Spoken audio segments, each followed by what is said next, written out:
Metal Gear is a name for a series of frictional mechas in the Metal Gear Solid series. It is defined as a nuclear weapons-equipped tank and can launch nuclear warheads in any given terrain. The major obstacle of every video game player in order to save the world and complete the game. Now this sounds fantastic yet freaky. If you can imagine one of these metal behemoths walking around wreaking nuclear havoc in unsuspected war zones. Or in the more positive side, you could use it as a hot rod to show off to your friends. But it raises the question, can Metal Gear be built in the first place? Is Metal Gear possible?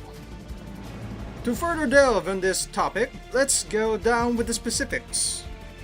We will be using the classic version of the franchise, Metal Gear Rex, standing tall by the height of 13 meters or 42.6 feet, and a whopping weight of 180 metric tons. The weight equivalent to stacking 108 tanks together. That also includes Metal Gear's armaments composing of a railgun, a 2x30mm rotary cannon, an anti-tank missile launcher, and a 100 megawatt free electron laser. Let's not forget its nuclear warhead. Since it is a bipedal tank, we can compare it to almost the same weight as the German World War II Panzerkampfwagen 8 Moss, while Metal Gear outsizing the World War II Landcruiser P1000 Rat, the height of 11 meters, one of the largest tanks ever created. It has been the fantasy of every video gaming fan to see the metal behemoth come to life. In the past decade, engineers from different parts of the world have tried to develop that is similar to one. Robots that can be close enough to be considered a real-life version of Metal Gear. Here are some examples. The Landwalker, a functioning prototype being developed by Sakakibara Kikai. Mabel, the world's fastest knee-equipped bipedal robot. And the DARPA Petman robot that can walk through rough terrains with almost human-like actuations. Although these mechanical constructs might look like a promising stepping stone towards building Metal Gear, but currently almost all of these prototypes are too slow or cumbersome to have any real application to what video games would expect from a fully functioning mecha. There are also still a lot of issues that need to be tackled. The first would be the power source. If Metal Gear were to be powered by gas, like any moving vehicle, it would be proven to be impractical because it would require thousands of gallons of diesel to power its mechanism. That's trying to fill up 3 mega-large Olympic-sized swimming pools. Big Boss's robot will need huge amounts of energy in order to propel them in motion.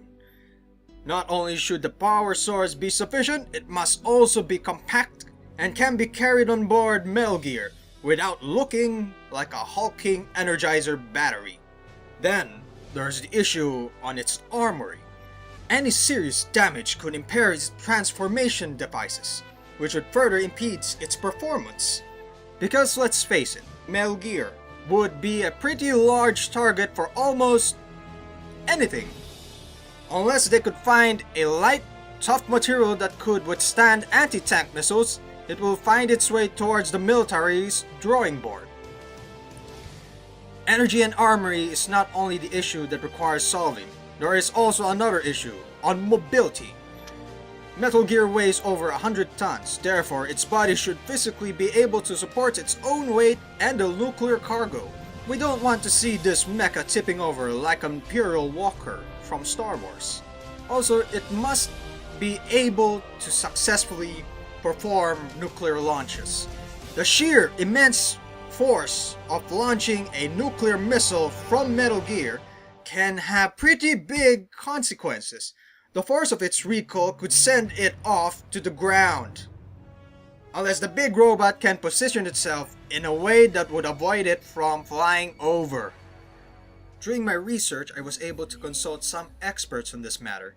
They postulated that the solution for this is to assimilate the structure of that of animals, which might come from unconventional sources. To be more specific, dinosaurs. Dinosaurs have evolved one of the most amazing and complex creatures in the history of Earth. One of those amazing byproducts of evolution is the T-Rex. a viable bipedal candidate that fits the job description. Given that the Metal Gear emulates having a long tail for good balance and proportionally strong tyranno legs that can support the weight of the body. This could also solve the mobility and weight issue. Since Metal Gear's anatomy is not made of flesh, we can expect it to erect itself without breaking any vital equipments.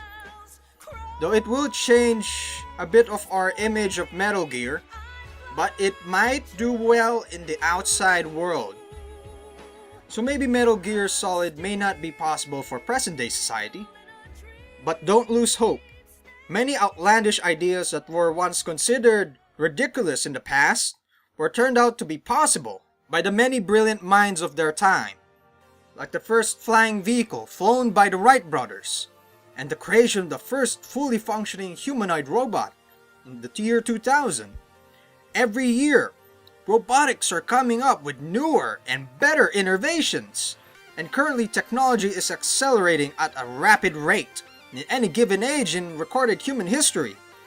So to put it in what history tells us, the creation of Metal Gear is no longer a matter of how, it is a matter of when.